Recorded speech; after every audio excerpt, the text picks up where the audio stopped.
The live TV, सच सबसे आगे। मुस्लिमों को आतंकवादी और मदरसों को आतंकवाद का अड्डा बताने वालों के लिए एक ऐसी खबर सामने आई है जो इनके होश उड़ा देगी दोस्तों। निश्चित तौर पर यह खबर इनको दिन में तारे दिखाने के लिए काफी है, उसका एक काम करेगी। यूपी में मदरसों का सर्वे करने के फैसले पर भाजपाइयों के मन में भी लड्डू फूटे और गोदी मीडिया को भी सवाल उठाने का मौका मिल गया, एक तरीके से गंगा में हाथ धोने का मौका मिल गया। लेकिन इन सबको एक मदरसे के छात्र ने चुप करवा दिया है दोस्तों, वो भी टॉप करके। नमस्कार, मेरा नाम है जयंती झा और आप देख रहे हैं द लाइव टीवी। एआईएमआईएम की प्रवक्ता वारिस पठान, जिन्होंने हाल ही में अंजना ओम कश्यप की डिबेट में बैठकर उनको आईना दिखाने के साथ साथ भाजपाइयों को भी आईना दिखाया था, उनके समर्थकों को भी आईना दिखाया था कि भाई जिस तरीके से तुम सवाल उठाते हो मदरसों पर, वो सवाल बिल्कुल बेबुनियाद है। अब पठान साहब के एक ट्वीट ने भाजपाइयों और गोदियों की नींदें उड़ा दी है दोस्तों। स्क्रीन पर आपको मैं वारिस पठान का ट्वीट इस वक्त दिखा रही हूँ, जहां अपने ट्वीट में वो लिखते हैं कि कर्नाटक के शाहीन कॉलेज बैदर के हाफिज मोहम्मद अली इकबाल ने नीट में 680 मार्क्स लाकर टॉप किया है। ये उन लोगों पर एक जोरदार तमाचा है जो कहते हैं कि मदरसा से पढ़े हुए बच्चे आगे नहीं बढ़ेंगे और कामयाबी हासिल नहीं करेंगे। दूसरी तरफ सरकार मदरसों को बुलडोजर से गिरा रही है। अब जो ग्राफिक उन्होंने इस ट्वीट के साथ साथ, इस ट्वीट करने के साथ साथ जो शेयर किया है दोस्तों, जो ग्राफिक वारिस पठान ने शेयर किया है वो भी देखिए आपकी स्क्रीन पर मैं आपको दिखा रही हूं, जहां साफ साफ क्या लिखा है, साफ साफ लिखा है कि मोहम्मद अली इकबाल ने टॉप किया है, टॉपर है वो। उन्होंने ऑल ओवर इंडिया उनकी रैंक आई है 834, वो है रैंक उन्होंने हासिल की है और कैटेगरी रैंक 210 है। 680 नंबर लाकर उन्होंने नीट में टॉप किया है। तो वारिस पठान का कहना है कि मोहम्मद इकबाल भी तो मदरसे से ही पढ़कर निकले छात्र हैं, पर कुछ राष्ट्रवादियों का तो ये कहना था कि भाई मदरसे में पढ़ाई नहीं बल्कि आतंकवादी गतिविधियां सिखाई जाती हैं, देशद्रोह सिखाया जाता है। ये खबर वाकई दोस्तों ऐसे लोगों के मुंह पर ना झन्नाटेदार थप्पड़ है, जिस थप्पड़ ने इनकी आंखों के साथ साथ शायद नैन चक्षु सब खोल कर रख दिए होंगे। जो लोग मदरसे को लेकर ये भ्रम फैला रहे हैं कि वहां गरीब का बच्चा पढ़ता है क्योंकि वहां पढ़ाई होती ही नहीं है, तो अमीर के बच्चे तो सिर्फ उनको, गरीब के बच्चों को मदरसे में धकेलने के लिए ये मुद्दा उठा रहे हैं। तो फिर उन राष्ट्रवादियों से सवाल है कि इस खबर के सामने आने के बाद ये लोग आखिर कहेंगे क्या। आपको याद होगा दोस्तों, कुछ समय पहले हाल ही में मैंने आपको रूबिका लियाकत का ट्वीट दिखाया था। रूबिका लियाकत ने इसे लेकर एक ट्वीट किया था जो काफी, जिस पर उन्होंने सुर्खियां बटोरी थी। उन्होंने मदरसों पर सवाल खड़े किए थे। देखिए स्क्रीन पर आपको मैं उनका वो ट्वीट भी दिखा रही हूं, जहां वो लिखती हैं कि मदरसों पर फिर घड़ियाली आंसू निकालने वालों से मेरे कुछ सवाल हैं। अपने बच्चों को किस मदरसे में तालीम दिलवाई है? किस नेता या मौलवी के बच्चे ने मदरसे में पढ़ाई कर लंदन के कॉलेज से डिग्री पाई है? गरीब का बच्चा मदरसे में पढ़े और इनका कॉन्वेंट में क्यों?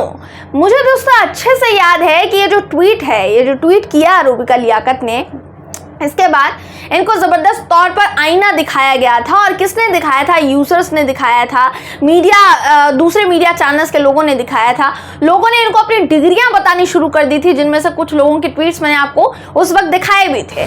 उन सभी का दावा था कि वो मदरसे से पढ़कर निकले हैं और आज अच्छे अच्छे मुकाम पर काबिज है। वहीं बात करेंगे बाकी गोदी एंकरनियों की, तो रूबिका लियाकत के अलावा इससे पहले भी वारिस पठान मदरसों में सर्वे को लेकर, खास करके सर्वे को लेकर जो अभी फैसला लिया गया है उसको लेकर सरकार से कई सवाल पूछ चुके हैं, खासकर योगी सरकार से, जो मैं आपको आगे सुनाने वाली हूं। मगर उससे पहले आपको बताना चाहूंगी दोस्तों कि सिर्फ मोहम्मद अली इकबाल ही वो छात्र नहीं है जिन्होंने मदरसे से पढ़कर नाम रोशन किया है, मदरसे का, पूरी मुस्लिम कम्युनिटी का, भारत का। इकबाल के अलावा इससे पहले बिहार से एक ऐसी ही खबर सामने आई थी।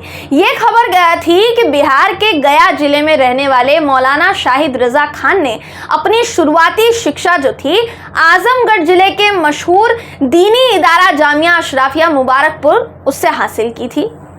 उसके बाद शाहिद ने नदवातुल उलेमा लखनऊ से आलिमात की तालीम हासिल की। इसके बाद उन्होंने दिल्ली का रुख किया और जेएनयू जाकर उन्होंने पढ़ाई की। जेएनयू में बाकायदा बीए, एमए, पीएचडी किया। पढ़ाई के दौरान इनका रुझान जो है सिविल सर्विसेज की तरफ गया। उन्होंने जामिया यूनिवर्सिटी में जाकर सिविल सर्विसेज की तैयारी शुरू कर दी थी। मौलाना शाहिद रजा को उस परीक्षा में कितनी रैंक हासिल हुई थी सुनिए, 751वीं रैंक उनको हासिल हुई थी सिविल सर्विसेज परीक्षा में। वहीं देश के पूर्व राष्ट्रपति APJ अब्दुल कलाम साहब को तो कोई भूलता नहीं है, वो भी इसी मदरसे से पढ़कर निकले थे। उनके पिता रामेश्वरम की मस्जिद के इमाम थे। तो सवाल ये है कि मदरसे के छात्र हमेशा नया कीर्तिमान गढ़ रहे हैं, उसके बावजूद उनके ऊपर तोहमतें ये लगाई जा रही हैं कि मदरसे से जो बच्चा पढ़कर निकलेगा वो या तो आतंकवादी ही बनेगा या फिर उसकी जो पढ़ाई है, जो उसकी तालीम है, वो सही नहीं होगी। फिर तो सवाल ये भी उठा कि भाई अगर आतंकवादी गतिविधियों का आपको पता लगाना है, इतना शौक चढ़ा है आपको, तो इन्हें मदरसों का सर्वे अगर करना है तो आप कीजिए, लेकिन इससे पहले RSS की शाखाओं का तो सर्वे करवाइए ना। वारिस पठान ने यही सवाल अंजना ओम कश्यप की डिबेट में पूछा था दोस्तों, और वो भी वीडियो मैंने आपको दिखाया था, फिर दोबारा दिखाती हूँ याद दिलाने के लिए।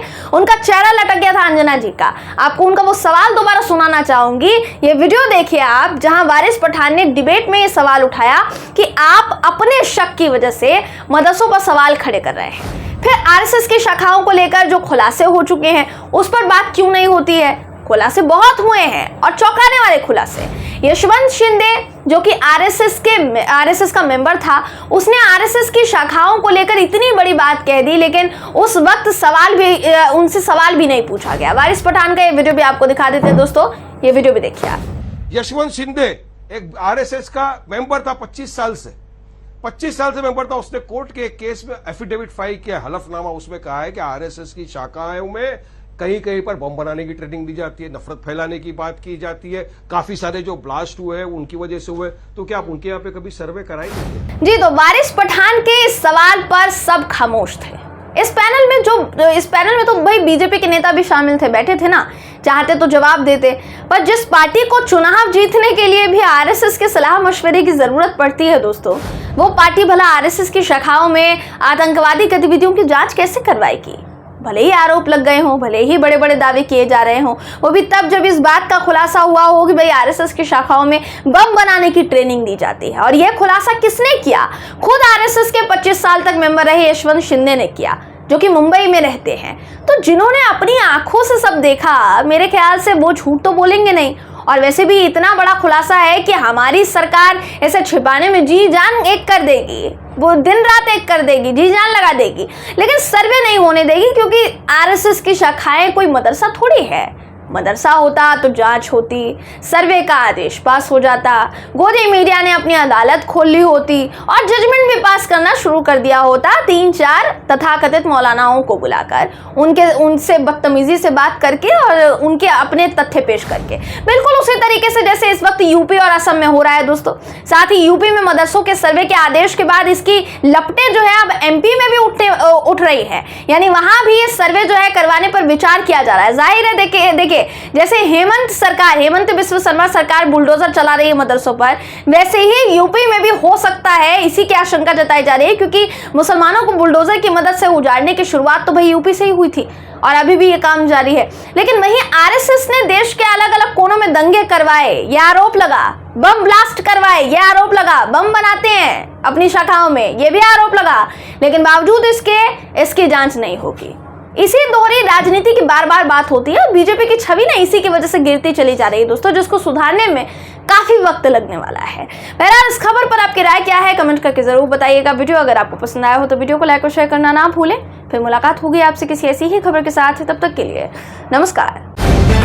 द लाइव टीवी, सच सबसे आगे।